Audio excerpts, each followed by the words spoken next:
दिल्ली विधानसभा चुनाव के लिए मतों की गणना शनिवार को होने वाली है। इससे पहले कई एजेंसियों की तरफ से एग्जिट पोल जारी किए जा रहे हैं। अधिकतर एग्जिट पोल में बीजेपी की जीत के दावे हैं। पिछले 10 साल से सत्ता में रही आम आदमी पार्टी को हार का सामना करना पड़ सकता है। एग्जिट पोल के आंकड़ों में कांग्रेस के प्रदर्शन में भी सुधार की संभावना है।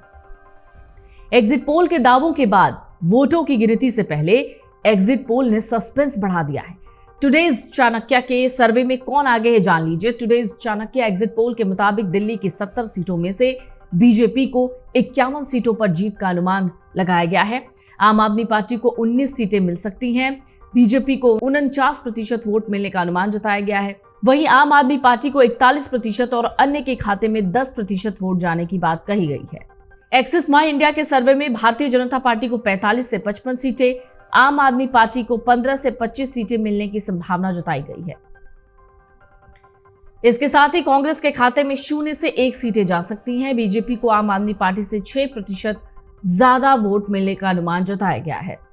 तो सीएनएक्स एग्जिट पोल में भारतीय जनता पार्टी की बड़ी जीत के दावे किए गए हैं। एनडीए गठबंधन को 49 से 61 सीटें, आम आदमी पार्टी को 10 से 19 सीटें, कांग्रेस को 0 से 1 सीटें मिलने का अनुमान लगाया गया है। मैट्रिज ने दिल्ली में आम आदमी पार्टी के लिए 32 से 37 सीटें, बीजेपी के लिए 35 से 40 सीटें, कांग्रेस के लिए 0 से 1 सीटों का अनुमान जताया है।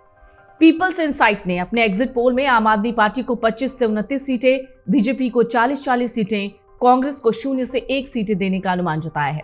जेवीसी पोल्स ने आम आदमी पार्टी को 22 से 31, बीजेपी को 39 से 45 और कांग्रेस को 0 से 2 सीटों का अनुमान जताया है। पीपल्स पल्स ने अपने एग्जिट पोल में आम आदमी पार्टी को 10 से 19, बीजेपी को 51 से 60 और कांग्रेस को 0 सीटें दी हैं।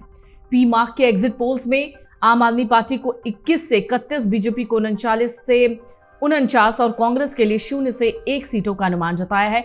चाणक्य स्ट्रैटेजीज ने आम आदमी पार्टी को 25 से 28, बीजेपी को 39 से 44 और कांग्रेस को 2 से 3 सीटें दी हैं। पोल डायरी ने अपने एग्जिट पोल में आम आदमी पार्टी को 18 से 25, बीजेपी को 42 से 50 और कांग्रेस को 0 से 2 सीटें दी हैं। डीवी रिसर्च ने आम आदमी पार्टी को 26 से 34, बीजेपी को 36 से 44 सीटों का अनुमान जताया है। कांग्रेस के लिए 0 सीट का अनुमान है। माइंड ब्रिक के एग्जिट पोल्स में आम आदमी पार्टी को 44 से 49, बीजेपी को 21 से 25 सीटों का अनुमान जताया है। इस एग्जिट पोल में कांग्रेस के लिए 0 से 1 सीट का अनुमान है। वी प्रिसाइज ने अपने एग्जिट पोल में आम आदमी पार्टी को 46 से 52, बीजेपी को 18 से 23 और कांग्रेस को 0 से 1 सीटें दी हैं। 2013 में आम आदमी पार्टी की शुरुआत के बाद से एग्जिट पोल और सर्वे अरविंद केजरीवाल के नेतृत्व वाली पार्टी की पहुंच को भांपने में फेल रहे हैं। 2013 में एग्जिट पोल ने दिल्ली में हंग असेंबली का अनुमान जताया था, जो बिल्कुल सही साबित हुआ। फिर 2015 और 2020 के चुनाव में तमाम एग्जिट पोल ने आम आदमी पार्टी और बीजेपी के बीच बहुत करीबी मुकाबले की भविष्यवाणी की, लेकिन इन दोनों चुनावों में आम आदमी पार्टी ने जबरदस्त बहुमत हासिल किया था।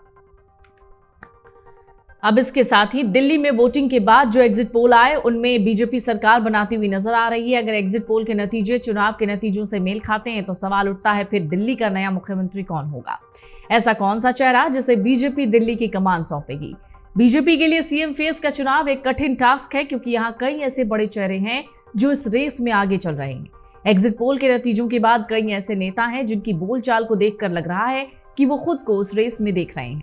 हालांकि बीजेपी की एक बड़ी खूबी है, इस पार्टी में पीएम मोदी और गृह मंत्री अमित शाह के अलावा किसी और को पता ही नहीं होता कि किसी भी राज्य का मुख्यमंत्री कौन होगा। इस रेस में जो बड़े नाम आगे चल रहे हैं, उनमें सबसे महत्वपूर्ण नाम प्रवेश साहिब सिंह वर्मा का है। इसके अलावा उत्तर पूर्वी दिल्ली से तीसरी बार सांसद मनोज तिवारी, नई दिल्ली से सांसद बांसुरी स्वराज, पूर्व केंद्रीय मंत्री स्मृति ईरानी और मीनाक्षी लेखी का नाम भी सीएम की पोस्ट के लिए आगे चल रहा है। तो क्या है बीजेपी की स्ट्रैटेजी? बीजेपी किसी भी राज्य में अपना सीएम कैसे बनाती है, उसकी क्या स्ट्रैटेजी होती है, इसे तो अब तक कोई समझ नहीं पाया। फिर चाहे वो यूपी हो, एमपी हो, राजस्थान हो, छत्तीसगढ़ हो या कोई और जगह। जहां यूपी में योगी आदित्यनाथ को अचानक संसद से मुख्यमंत्री बना दिया गया हो, वैसे ही मध्य प्रदेश के लोकप्रिय नेता रहे शिवराज सिंह चौहान को हटाकर उनकी जगह मोहन यादव को राज्य की कमान सौंपी गई। बाद में शिवराज को दिल्ली में केंद्रीय मंत्री बनाकर लाया गया। ऐसे ही राजस्थान में वसुंधरा राजे का वर्चस्व खत्म करके उनकी जगह भजन लाल शर्मा को लाया गया। छत्तीसगढ़ में भी रमन सिंह को हटाकर एक आदिवासी चेहरे विष्णुदेव साय को नया मुख्यमंत्री बनाया गया। दिल्ली सीएम की कुर्सी के लिए प्रवेश वर्मा का नाम सबसे आगे इसलिए है क्योंकि बीजेपी ने उन्हें नई दिल्ली सीट से अरविंद केजरीवाल के खिलाफ मैदान में उतारा। इसके अलावा वो 2 बार के सांसद और महरौली से विधायक रहे हैं। उनके पिता साहिब सिंह वर्मा दिल्ली के मुख्यमंत्री भी रहे। इसके बाद मनोज तिवारी भी दिल्ली की राजनीति के लिए बड़ा नाम है। वो दिल्ली बीजेपी के अध्यक्ष रहे हैं। उत्तर पूर्वी दिल्ली से लगातार तीसरी बार सांसद चुने गए। बीजेपी ने इस बार दिल्ली की 7 में से 6 लोकसभा सीटों पर अपने प्रत्याशी बदल दिए, लेकिन मनोज तिवारी का टिकट नहीं कटा। अगर बीजेपी दिल्ली में महिला वोटरों को जोड़कर रखना चाहती है तो वो दिल्ली को एक महिला सीएम भी दे सकती है। इससे पहले बीजेपी ने सुषमा स्वराज के रूप में महिला मुख्यमंत्री दिया था। इस बार उसके पास महिला सीएम पोस्ट के लिए 3 प्रमुख दावेदार हैं, स्मृति ईरानी, मीनाक्षी लेखी, बांसुरी स्वराज। जहां स्मृति ईरानी और मीनाक्षी लेखी केंद्रीय मंत्री के रूप में काम कर चुकी हैं, वहीं बांसुरी पहली बार सांसद चुनी गई और वो सुषमा स्वराज की बेटी है। वैसे दिल्ली सीएम की रेस में जो नाम चल रहे हैं, जरूरी नहीं कि उन चेहरों में से ही किसी को जगह मिले। ऐसा भी हो सकता है संगठन से किसी नेता को लाकर दिल्ली की कमान दे दी जाए और इन बड़े चेहरों में से कोई 2 चेहरे डिप्टी सीएम बना दिए जाए। हाल ही में हुए एमपी, राजस्थान, छत्तीसगढ़ और महाराष्ट्र के चुनावों को देखा जाए तो ऐसा ही लग रहा है कि दिल्ली का मुख्यमंत्री कोई भी बने, जातीय और क्षेत्रीय समीकरणों को साधने के लिए किन्हीं 2 बड़े नेताओं को डिप्टी सीएम बना ही दिया जाएगा। अमर उजाला जीवांजलि के सारथी की मदद लें और महाकुंभ में स्नान जरूर करें।